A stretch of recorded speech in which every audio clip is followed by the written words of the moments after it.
हरि सुगवनिया ना होयामा हमारा के हो पोसालु हरि सुगवनिया ना होयामा हमारा के हो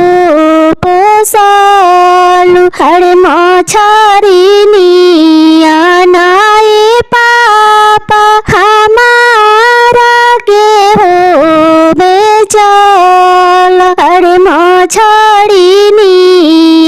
ना हो चाचा हमारा के हो बेचाल हरि गैया हो भैंसिया के पापा घरावा में हो रखल हरि अपना सुंदर हो बेटी के ससुरवा तू हो भेजल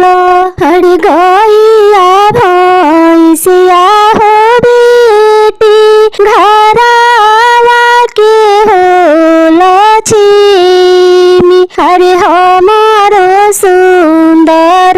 हो बेटी ससुरा जी के हो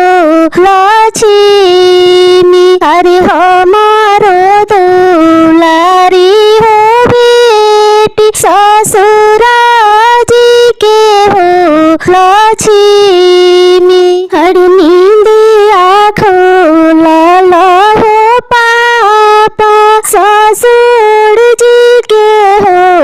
घरावा हरि आजू छोड़वल हो पापा हमारो हो नैहरावा हरि के ये दुलरी हे हो पापा संझिया हो